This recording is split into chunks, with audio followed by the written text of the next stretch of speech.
Top 9 Notable People Who Have Died of Coronavirus. Since the virus began sickening people in China in 2019, there have been thousands of recorded deaths, and some of those people who died have been celebrities, performers, politicians, and the like. While every death is a tragedy, these 10, presented in no particular order, are notable people for what they gave society during their lifetimes, and like so many others, they will be missed. In 9th place is Joe Diffie. If you're a fan of country music, odds are the news of Joe Diffie's passing hit you particularly hard. Diffie was an accomplished country music singer who released a ton of hit singles over the years. From 1990 to 2004, Diffie released 35 singles featured on the Billboard Hot Country Song chart. 5 of those singles rose to number 1, including Home, If the Devil Danced, In Empty Pockets, Third Rock from the Sun, Pickup Man, and Bigger Than the Beatles. He released 7 studio albums, a Christmas album, and a greatest hits album. Diffie announced through his publicist that he tested positive for COVID-19 on March 27. He remained in critical condition from the disease for 2 days, and he died on March 29 at the age of 61. He passed away in Nashville, Tennessee, which is a city deeply rooted in the country music scene. Diffie is the first country music star to succumb to the disease, and his passing was noted by his peers with heartfelt posts on Twitter, Instagram, and other social media platforms. 8th place is Floyd Cardoz. Fans of the hit series Top Chef are in mourning following the death of celebrated Indian-American chef Floyd Cardoz. The talented chef was the winner of Top Chef Masters in 2011, and was well known for his many entrepreneurial forays in the world of gourmet food. In addition to his time in front of the cameras for Top Chef Masters, Cardoz was the executive chef at New York City's Powwola and Tabla Eateries. He specialized in the melding of Indian flavors and spices with Western cuisine of all kinds. Cardoz also held the honor of being a 4-time James Beard Award nominee, and he was also the author of 2 cookbooks. Cardoz traveled from Mumbai to New York through Frankfurt in early March. He soon fell ill and tested positive for COVID-19. He died from complications of the virus on March 25 at a hospital in New Jersey. Cardoz was 59 years old at the time of his death. He leaves behind his wife, business manager, Barker, and their 2 sons, Justin and Peter. In 7th place, Maria Mercado. Though she may not have been as well known to people outside the world of news, Maria Mercado was a driving force in news and reporting for CBS, where she worked for more than 3 decades. Mercado began her professional career in 1987 as a page at CBS. She shifted from page duty to the network's news program with CBS NewsPath, where he produced various pieces distributed via CBS affiliate stations. She continued to produce through the death of Princess Diana, 9/11, and many more significant events. Mercado won an Emmy Award for her work as a producer, and she climbed the ranks at CBS to become the Director of Talent Strategy in 2016. Her work there diversified the workplace and helped to facilitate more involvement with various minority groups, including the Asian American Journalists Association and many others.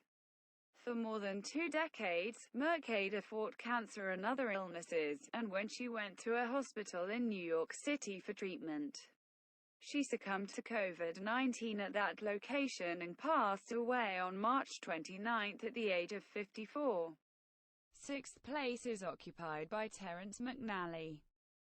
Terrence McNally was a prominent playwright, screenwriter, and librettist, who was often described as the bard of American theater. He was considered to be one of the greatest contemporary playwrights of the American theater, and he earned that distinction through 56 years of work in the field. He received the coveted Tony Award for Best Play for 2 of his works, and the Tony Award for Best Book of a Musical for another 2. He also earned an Emmy, 2 Guggenheim Fellowships, and several other theater awards throughout his career. McNally's work spanned 6 decades, and they included Broadway plays. He is probably best known for Kiss of the Spider-Woman and Ragtime, though he wrote dozens of plays, operas, and theater pieces. His work is played around the world, and his passing was a blow to everyone who loves the theater. On March 24, he passed away following complications from COVID-19 in a hospital in Florida. He was 81 at the time of his passing. In 5th place, Princess Maria Theresa of Bourbon-Parma. Princess Maria Theresa of Bourbon-Parma was a French-Spanish member of the House of Bourbon-Parma, which is a cadet branch of the Spanish royal family. She spent her life working to further social causes as an activist, which earned her the nickname Red Princess. She was a monarchist, and she sadly holds the distinction of being the first member of a royal family to die from COVID-19. Born in 1933 in Paris, Princess Maria Theresa spent her youth in various castles and private schools. She attended the Paris Sorbonne University, where she received a doctorate in Hispanic Studies. She followed this with another doctorate in political sociology from the Complutense University of Madrid. She was an activist in the areas of women's rights and other important matters. On March 27, Princess Maria Theresa died at the age of 86 from complications brought on by COVID-19. She was the first royal to die from the disease, though she wasn't the only one infected, as Prince Charles battled the disease with only mild symptoms. He remained in self-isolation for a week and fortunately survived. 4th place is Manu Dibango. Emmanuel Njoku Manu Dibango was a Cameroonian musician who was well known in the world of jazz, as he was a prominent songwriter and saxophonist. Dibango's career spanned 6 decades, consisting of numerous hits, though he is likely best known for his 1972 single, Soul Makossa. That hit would later be sampled by Michael Jackson, Kanye West, and many more prominent musicians all around the world. Dibango's career began at the age of 15 after he moved to Paris just after World War II. He played saxophone and piano and quickly became a regular in the European jazz circuit. He became an international sensation with Soul Makossa, which was originally planned to be a B-side to an anthem he wrote in celebration of Cameroon's success in hosting the 1972 Africa Cup of Nations football tournament.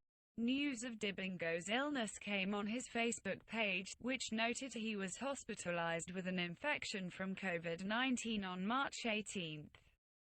His Facebook page confirmed the following week that he passed away on March 24 from the virus at the age of 86.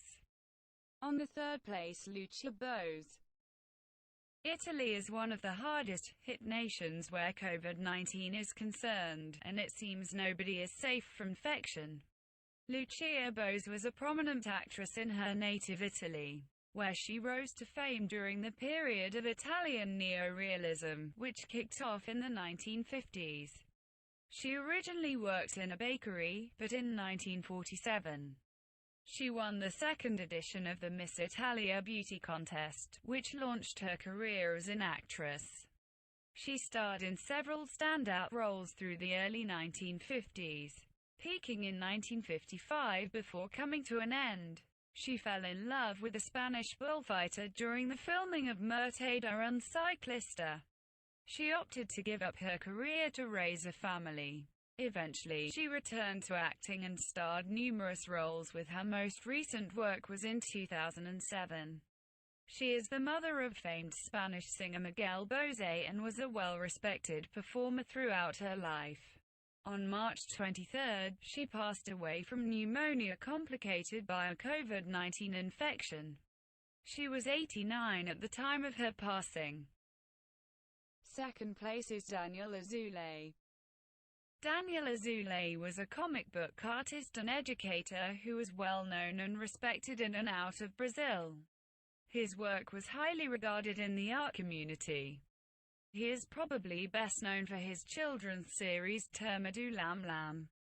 Azulay was born in Rio de Janeiro and raised in Ipanema, a neighborhood located in the southern parts of the city. At the age of 21, he created a newspaper strip called Capitão Capô, and just 5 years later, he launched Turma do Lam Lam. His work helped to teach the children growing up in the 1980s about ecology, art, design, and many other subjects. He traveled the globe, exhibiting his work and giving lectures. He conducted art workshops with thousands of children and adults, and in 2009, he hosted a drawing class online to help even more people learn his craft. Azulay died in his hometown of Rio de Janeiro at the age of 72. He was hospitalized for 2 weeks for leukemia treatment, and while there, he was infected with COVID-19, which caused complications, ending his life. And in the end, in the first place drive Li Wenliang. For most celebrities, their fame is established during their lifetime, but for some, that distinction is only granted posthumously. That's certainly true of Dr. Li Wenliang, a Chinese ophthalmologist who worked at Wuhan Central Hospital in China. In December 2019, Wenliang began warning his colleagues about a possible outbreak of a disease that resembled SARS. That disease was later named COVID-19, making Dr. Wenliang the first physician to raise the alert that the disease was going to cause problems. Dr. Wenliang essentially became a whistleblower where the virus was concerned, and he paid for it. On January 3, he was admonished by the Wuhan police for making false comments on the internet. He went back to work and later contracted the virus from a patient. Dr. Wenliang passed away on February 7 at the age of 33. He was posthumously exonerated and offered a solemn apology for the admonishment he received by the Communist Party of China. If only his colleagues had listened to him, there likely wouldn't have been any names to put on this list. Don't forget to wash your hands, keep your distance from others, and remember, we will get through this.